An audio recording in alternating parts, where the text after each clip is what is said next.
생긴 아주 괴물처럼 우리에게 다가온다면 우리들은 쉽게 물리칠 수가 있을 겁니다. 거절을 하고. 그러나 사탄 마귀는 정말로 이렇게 고상한 인격을 가지고 아주 그럴싸하게 아주 다정다감하게 내 곁으로 와서 그것도 내가 가장 어려울 때 나에게 속삭이기에 힘을 주죠.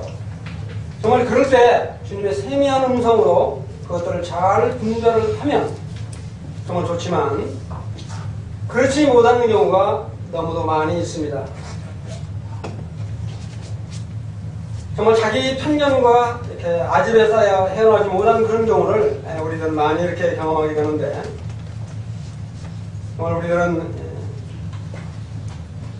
우리 인생은 끊임없이 내가 원하든지 원하지 않든지 간에 변화되는 삶 속에서 살아갈 수밖에 없습니다. 변화된다고 하는 여러 가지가 있죠. 제가 오늘 이 변화는 좋은 방향으로의 변화를 말합니다. 발전적인 방향. 정말 우리가 믿음이 좋다가 떨어지는 것은 나쁜 쪽으로의 변화죠. 그러나 믿음이 연약한다가 정말 믿음이 아주 신실한 자로 변화될 때 특히 우리 베드로 사도처럼 그런 건 아주 좋은 믿음의 변화라고 볼 수가 있습니다. 우리는 이와 같은 그 변화 가운데서 이런 것을 거부하지 않고 정말 이 변화에 불만을 늘어놓으면서 정말 이게 어쩔 수 없이 따라가는 그런 인생을 살 것이냐, 정말 내가 변화의 물결 속에서 주인 노릇을 하면서 살 것이냐 하는 것은 우리의 몫이죠. 정말 환경 변화에 잘 적응하고 하나님을 기쁘게 하고 하나님의 영광을 나타낸 그런 분들이 성경에 있는가 하면 정말 자기 고집과 편견에 휩싸여가지고 정말 하나님을 근심케 하고 끝내는 하나님으로부터 버림을 당하는 이런 일들을 볼 수가 있죠. 저는 변화의 그 대상은 남이 아니라 나는 나 자신이다 이렇게 생각을 합니다. 변화하면 내가 먼저 변해야지 자기는 변하지 않으면서 남이 변화되기를 바라는 그런 안타까운 모습들을 우리는 종종 보게 됩니다. 사랑하는 형제자매님들, 우리 남편들은 아내가 먼저 변화되기를 원하고 계시죠. 내 아내가 좀 변했으면 좋겠다. 반대로 아내는 남편이 먼저 변화되기를 바라는 그런 마음을 가지고 있을 거라고 생각됩니다. 사랑하는 형제자매님들, 자녀들은 우리 아버지 어머니가 나를 좀 이해해 주기를 바라는 그런 마음으로 변화되기를 바라는 마음을 갖고 있을 겁니다. 그런데 우리 부모들은 정말 내 자식이 조금만 내가 원하는 대로 변화되어 주기를 바라는 그런 마음을 갖고 계시죠. 아멘. 정말 이게 부모들은 공부하지 않으면서 내 자식이 공부하지 않는다고 이렇게 한탄하는 그런 모습을 볼 때는 너무도 안타깝죠. 정말 나의 어설픈 이 고정관념과 그 알량한 자기 가치 기준이 하나님 말씀에 비추어 볼 때 정말 무익하다라고 하는 것을 깨달은 뒤부터 저는 끊임없이 내 자신과의 싸움이 이렇게 연속하고 있습니다. 제가 그렇게 이 변화되기를 바라는 계기가 딱 두 번이 있었는데, 첫째는 어떤 거냐면 참 이 간증을 할 때마다 제가 부끄러움이 있는데, 내 사랑하는 아내가 나를 위해서 넥타이를 사왔어요. 넥타이를 사왔는데 제가 그걸 보는 순간에 내가 가장 싫어하는 색상이에요. 그래서 내가 순간적으로 그 타이를 확 잡아 뜯었어요. 그러면서 내가 호준아, 너 지금 뭘 하고 있냐 라고 하는 어떤 음성이 내게 탁 들려올 때 정말 그 넥타이를 내 손으로 이 바늘을 찾아서 다 꼬매면서 생각을 했습니다. 참 아내가 나를 위해서 이렇게 그 넥타이를 사왔는데 내가 아내가 좋아하는 색상 하나 함께 좋아하지 못하는 내 자신이 너무너무 참 주님 앞에 부끄럽고 너무너무 황당하더라고. 그래서 내가 그 타일을 다 보면서 보니까 너무너무 아름답게 보여요. 그게 다 달아질 때까지 그 타일을 차고 다녔던 그 경험이 있습니다. 그 뒤로는 내가 정말로 이렇게 나의 가치 기준, 내 기준, 내가 좋아하는 색상 그런 것이 가장 옳은 것으로 생각했는데 그게 아니더라고요. 그래서 지금은 내 아내가 사주는 옷, 뭐 타일 모든 거 다 일림하고 사니까 그렇게 편해요. 또 한 가지 이제 제가 크게 변화된 감정은 뭐냐면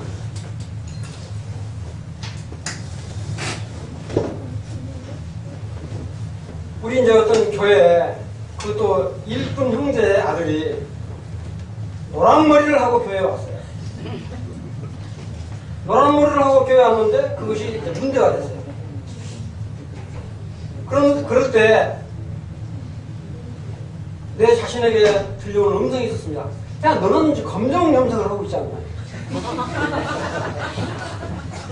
제가 그 말 앞에는 한 말을 잃었어요. 제가 지금 이렇게 머리가 하얀데 염색을 하니까 까맣거든요.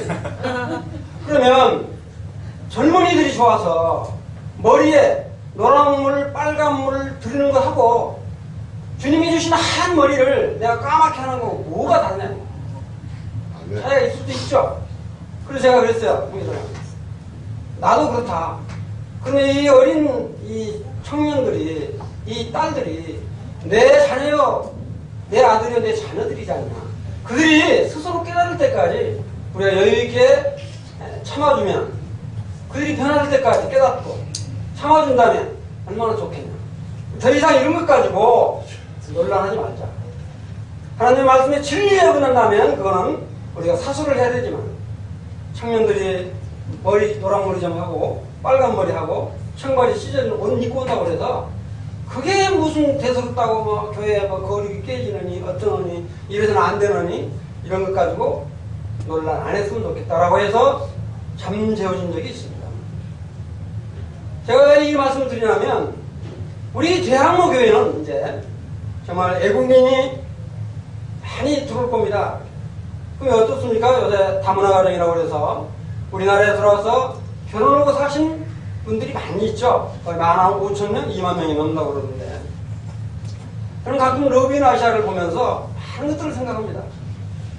외국인이 우리 한국에 돌아 살면서 혼혈아가 늘어나고 직업과 직장이 무수히 많이 생겨서 생활을 했더니 너무 다양하지 않아요?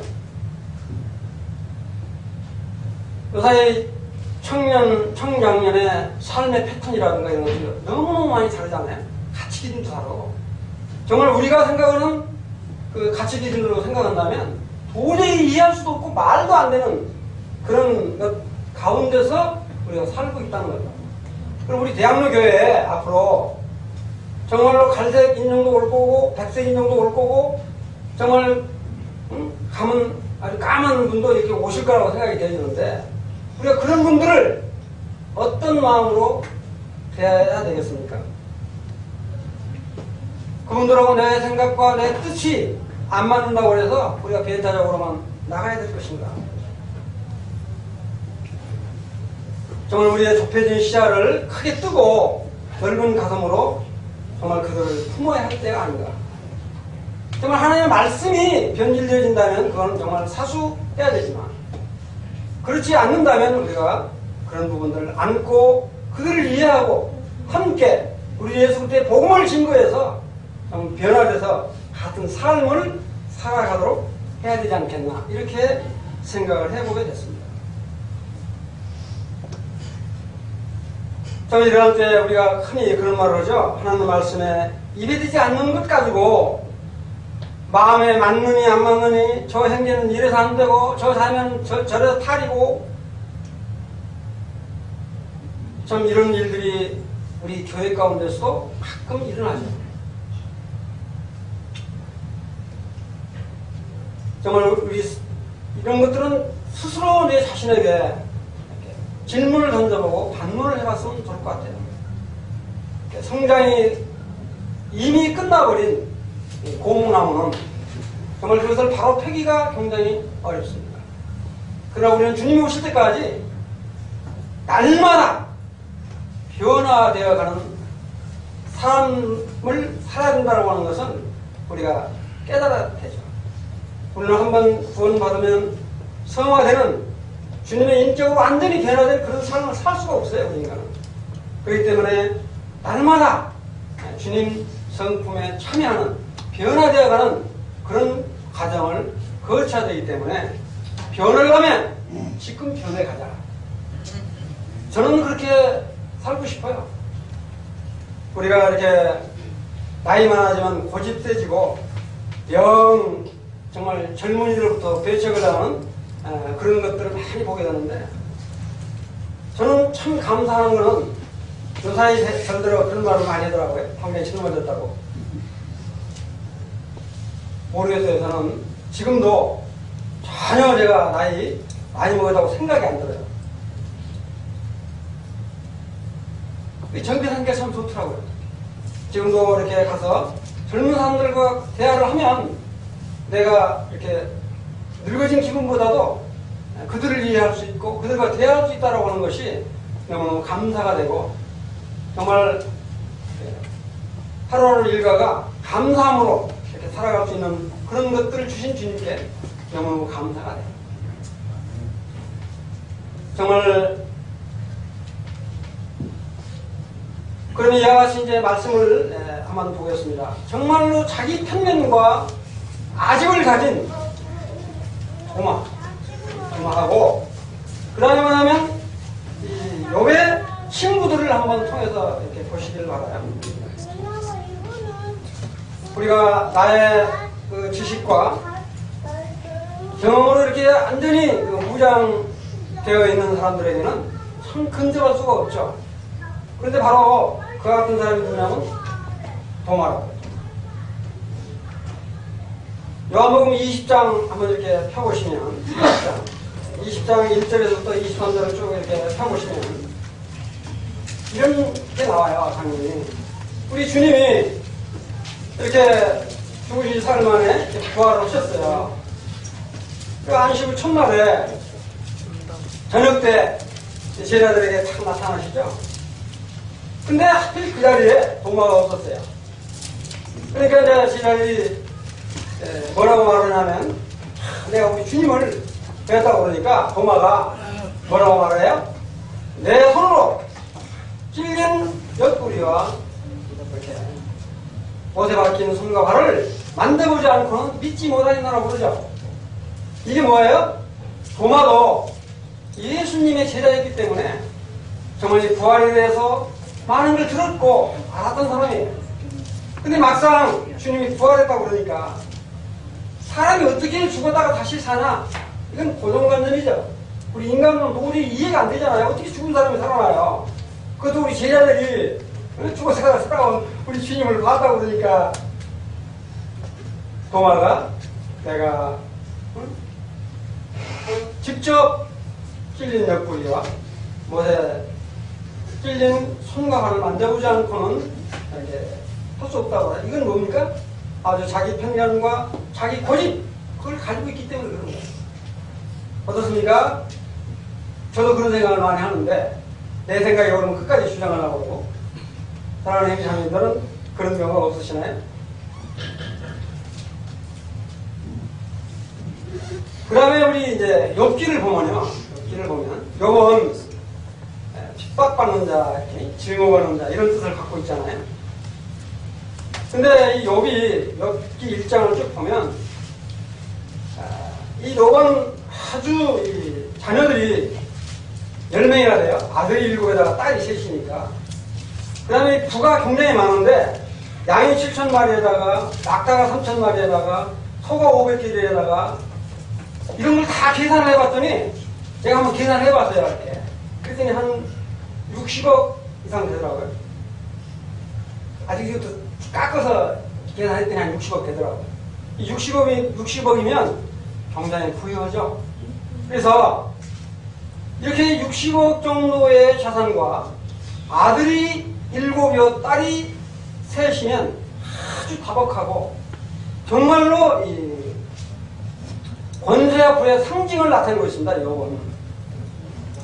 근데 그 욥이 엽기 29장에 보면 욥이 그런 간증을 해요. 아주. 족장이면서도 제사장이었고 심지어는 욥이 재판까지도 했어요. 29장 쭉 읽어보면 재판을 하면서 정말 아주 의로운 판결을 했을 뿐만 아니라 또 그걸 잘 가르치기도 하고 그 다음에 아주 가부나 부하 어려운 사람들을 아주 잘 돌보아 살폈던 이 욥. 아니 흠잡을 데가 없어요. 이런 욥을 우리 하나님께서 사탄에게 내어주세요. 그러니까 하루아침에 세상으로 알거지가 되잖아요. 그러면서 욥이 재산과 자식까지도 다 잃고 모태로부터 이렇게 적신호 이렇게 발가벗고 나온 적신호 돌아갈지니라 주신 자도 여호와시오 취한 자도 여호와시오니 여호와의 이름은 찬송을 받으실지어다 이렇게 하면서 모든 일을 욥이 범죄하지 않고 하나님을 찬양하여 어리석게 원망하지 않는 그런 때 욥의 친구들이 찾아오죠. 욥의 친구들이 찾아와요. 욥의 세 친구가 딱 찾아오는데 대만 사람 엘리바스, 그 다음에 수아 사람 빌닷, 나아마 사람 소발 이 사람들이 와서 한 일주일 동안 아무만 없고 이 욥 이렇게 아주 처참하게 악창이 나서 기아로 쭉쭉 긋고 있는 그 처참한 그곳에 와서 일주일 동안 그 모습을 보고 말하지 않고 있다가 이제 욥이 자기 난 생일을 저주하고 안식도 없고 고난만 있다고 그렇게 한탄하는 말을 들으면서부터 이제 세 친구들이 성사를 하죠. 그 중에 이제 보면 엘리바스는 신학자예요. 신학자인데 죄를 지으면 고난을 당하면 악한 자만이 고난을 당한다. 찔러대는 말을 옳은 말만 골라선다. 또 이 빌닷이라고 하는 사람은 아주 역사가 일뿐만 아니라 아주 법률가예요. 상당히 논쟁적인 그런 사람인데 이 사람은 뭐라고 하냐면 야 고난은 틀림없이 죄 때문이다. 약한 자는 정말 고난을 받을 수밖에 없다. 이렇게 또 말을 한다는 거예요. 그러면 이 소발이라고 하는 사람은 도덕가예요. 상당히. 근데 이 현재 죄를 짓고 있고 악한 자 인생은 쉽게 돌아간다. 아니 그냥 옳은 말만 골라서 콱 찔러대니까 욥이 욥과 세 친구들이 변명하는 거죠. 이렇게.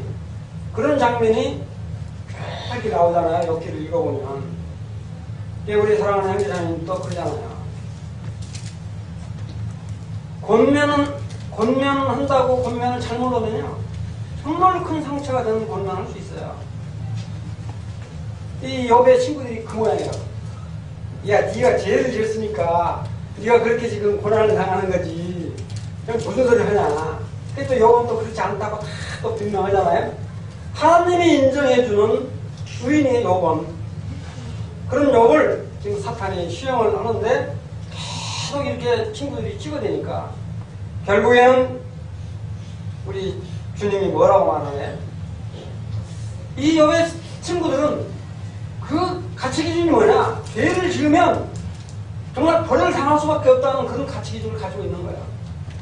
그래서 의인을 보고도 정말 네가 잘못했고 네가 죄를 지었기 때문에 네가 지금 그런 고난을 당한다라고 말을 계속 지금 하고 있습니다. 근데 우리 주님이 탁 나타나서 뭐라고 말씀하세요? 그들 모두를 자기 편견에 사로잡혀 있는 것을 지적하고 있죠. 결국에 서치는 하나님이 욥도 지적을 하고 돌이키죠. 그래서 이제 기도를 친구들을 위해서 그래서 결국에는 이 욥에게 처음에 누렸던 그 불을 다시 누리게 하는 약간 모습을 보게 되는데 바로 우리도 예수 그리스도로 덧입혀진 자가 마치 새 친구와 내 친구와 같은 엘리와 같은 그런 사람들일 수 있다. 이런 편견과 아집은 우리 가운데 있는데 정말로 이것들을 우리가 놓을 때 놓아야 한다.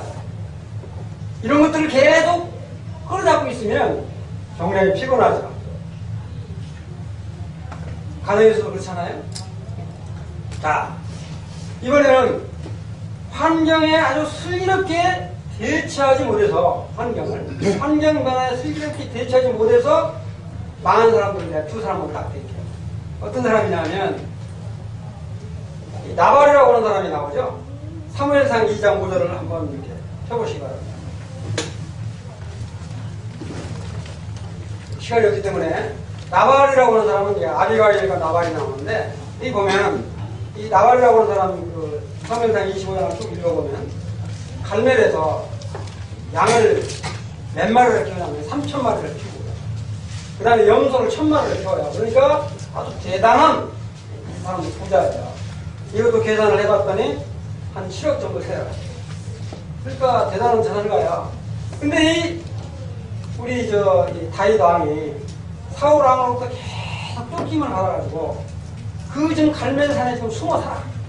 그러면서 이 나발이 치고 있는 이 양과 염소를 자기 이렇게 부하들, 소년들이 잘 지켜줬어요. 그런데 이 나발이 양털 깎는 날이 됐어요. 그래서 이 잔칫날이에요, 털 깎는 날은. 그래서 우리 다윗이 이 소녀, 자기 밑에 있는 소녀, 사원이라고 그러죠. 소녀 10명을 나발한테 시켜서 먹을 거를, 입을 거, 이런 걸 좀 이렇게 달라고 부탁을 했어요.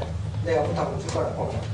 그랬더니 이 나발이 정말 다윗 왕이 어떤 사람이고 사울 왕이 어떤 사람인지 모를 리 없잖아요. 그렇게 이렇게 찾아간 이 사원들에게 나발이 한 25장 10절에 보면요, 기가 안 막힌 말을 하잖아요. 뭐라고 말하냐면 다윗이 누구냐? 말은 누구냐? 어떤 놈이냐? 이렇게 이야기했겠죠. 다윗이 어떤 놈이냐? 이세의 아들이라는 사람이 내가 누구냐? 이런 말이죠. 이렇게. 그러면서 뭐라니까 요즘에 각기 주인에게서 억지로 떠나는 종이 많다. 그러니까 다윗을 아주 이렇게 비하하는 말을 한다고. 내가 어찌 내 떡과 물과 내 양털 깎는 자를 위하여 잡은 고기를 가져다가 어디서 왔는지도 모르는 사람한테 주겠냐. 이렇게 말을 해요. 그러니까 이 사원들이 가서 이 다윗 왕에게 이야기를 하죠. 이 다윗 왕이 너무너무 황당하니까 칼을 차고 아주 이 나발 전 식구를 다 죽이려고 가죠.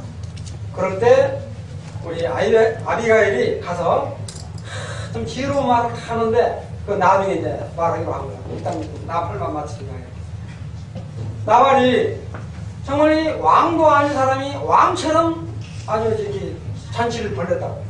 나중에 대취하고 있을 때 아비가일이 말하지 않고 있다가 술이 깬 포르주가 깬 그 다음날 아침에 다윗이 이러이러했다라고 이야기를 하니까 어때요? 이 나발이 몸이 굳어져 버렸어요. 깜짝을 못해요. 그러다가 열흘쯤 후에 하나님께서 이 나발을 죽이죠. 이거는 정말 지금 이 환경을 아주 잘 이렇게 어려운 환경 가운데서 아비가일은 나중에 다윗 왕의 아내가 되죠. 근데 이 나발은 완전히 이렇게 죽임을 당하는 이런 정말 환경에 민감하지 못하고 자기의 어떤 고정관념, 교만과 편견과 아집으로 그 짧은 시견으로 다윗 왕을 대처하는 이 어리석음을 이렇게 보이잖아요. 그 다음에 또 한 사람이 이와 같은 사람이 비슷한 사람이 있죠. 자기 편견과 교만에 사로잡혔던 사울. 정말 사울도 정말 자기가 그 시대에 맞도록 자기가 정말 그 사무엘로부터 그 말을 들었을 때 정말 자기를 돌이키는 그런 변화된 삶을 살았다면 그걸 안 했을 텐데 이 사무엘 사울도 정말 그와 같은 삶을 살지 못하기 때문에 결국에는 하나님으로부터 버림을 당하잖아요. 이것도 사무엘상을 한번 찾아보실래요? 사무엘상 13장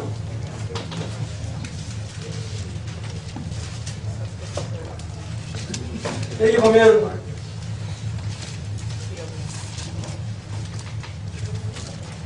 이때 이제 사울이 이렇게 왕이 돼요. 13장 426쪽입니다. 여기 보시면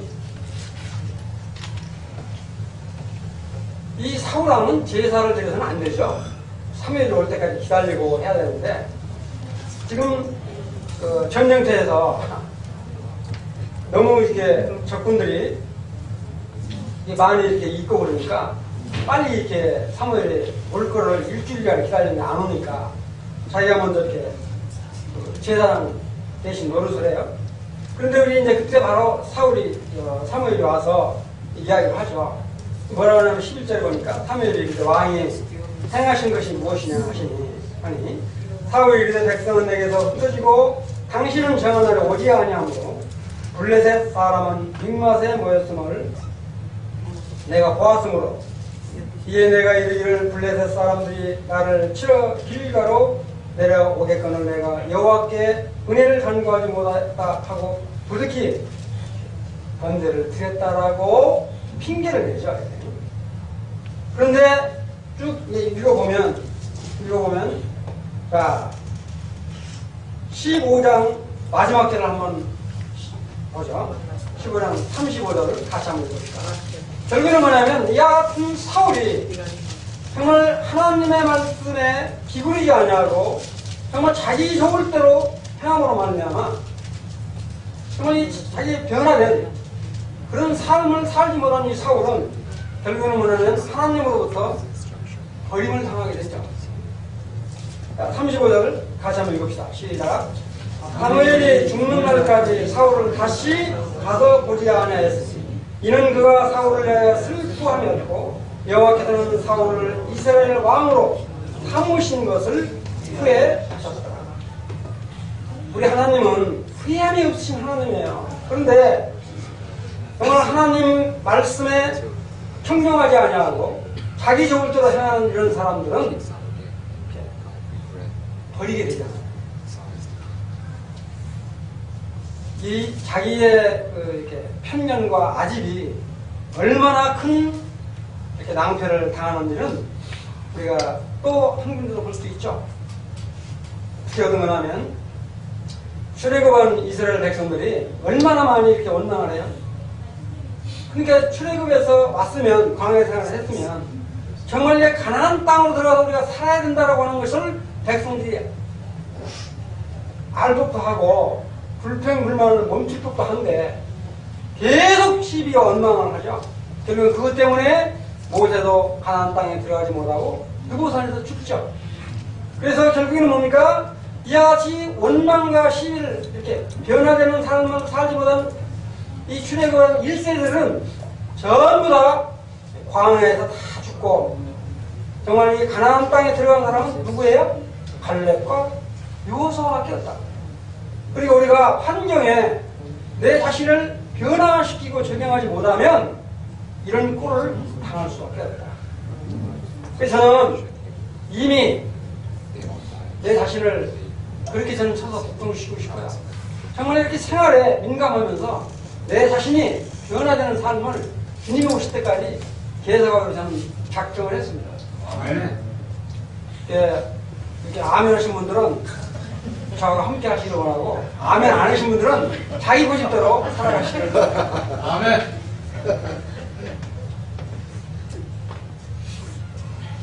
정말 그런데 정말 이와 같은 환경을 잘 변화해서 정말 이렇게 승리한 그런 분들이 또 성경에 나오죠. 크게 어떤 사람이냐 하면 요셉을 우리가 이렇게 볼 수가 있어요. 요셉을 보면 창세기 37장에 쭉 보면 요셉은 정말 그 야곱으로부터 아주 이 막내들을 낳기 때문에 너무너무 이렇게 그 사랑을 이렇게 받았던 요셉이잖아요.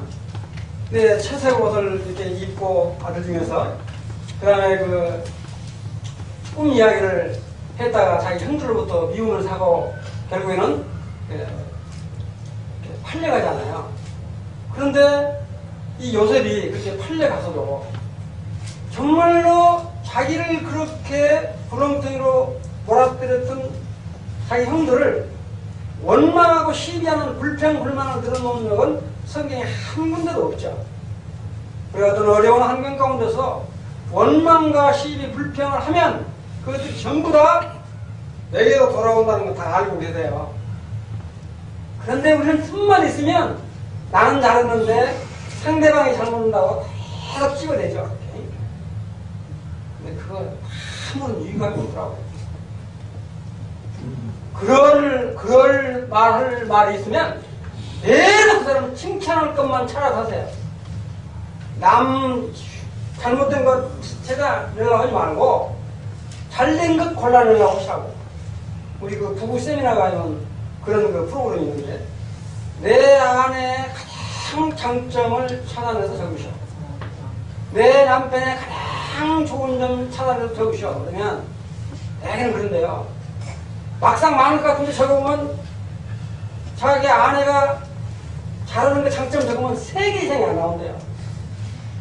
또 아내보다가 남편 잘한 거 적으라고 그러면 3개, 5개 쓰면 넘쳐버린대요. 그리고 잘못된 걸 적으라고 하면 10개, 15개 나온다는 거예요. 이건 가치관이 아주 잘못된 거죠. 정말 우리 대학로교회 성도님들은 정말 이렇게 잘못된 거를 그냥 묵인하고 가는 게 아니라 그거 봐서도요 좀 못 본 척 하시고요.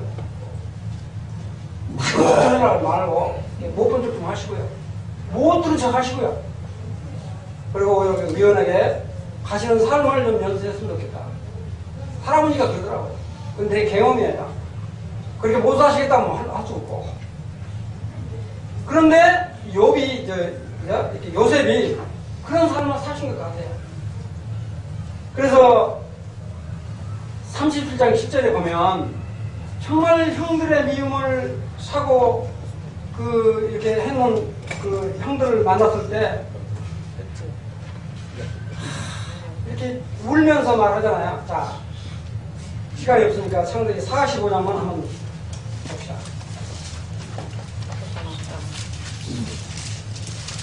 창세기 45장을 이렇게 보면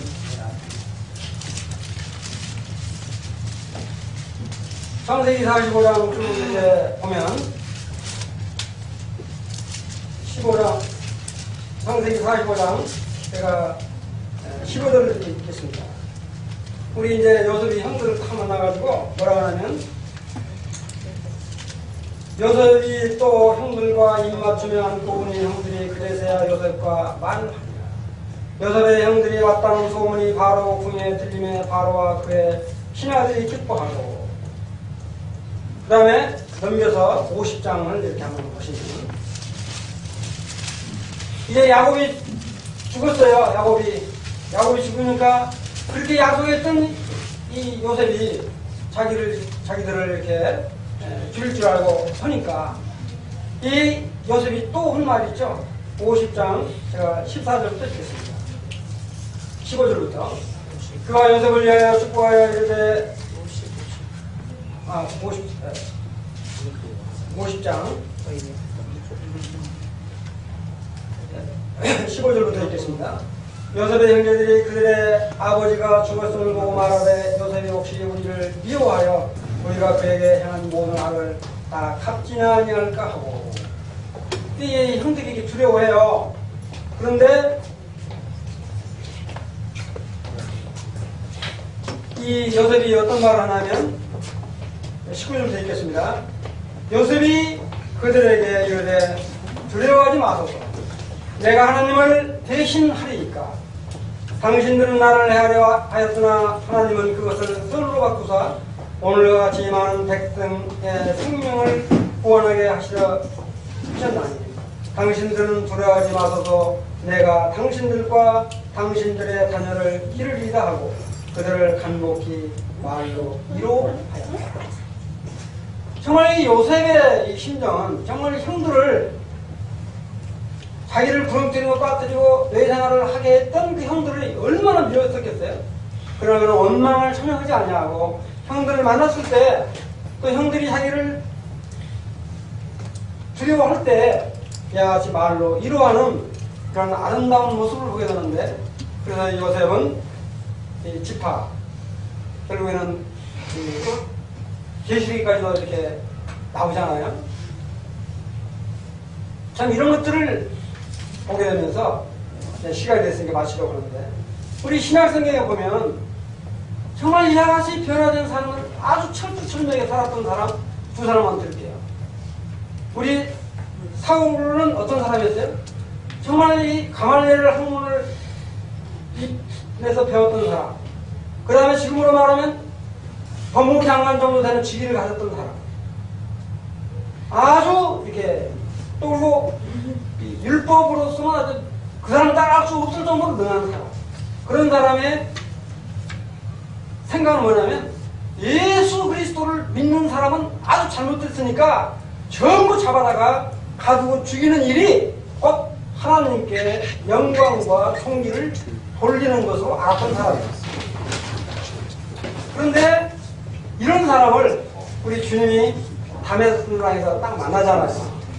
근데 그 뒤로 이 바울은 완전히 오직 예수 그리스도만 증거하는, 또 우리 이 교회에 세우는데 아주 터전을 닦으신 그런 분이잖아요. 다시 말씀드리면 이 사울은 정말로 자기의 이 학문과 식전 이것으로 꽉 차 있었다고 한다면, 다메섹 성당에서 만나서도 만약에 변화되지 않았다고 한다면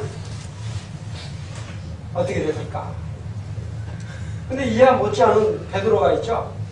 베드로 이 마태복음 16장을 쭉 보면요, 내가 말씀을 쭉 읽어보면 베드로는 성격이 아주 자만했던 사람이에요.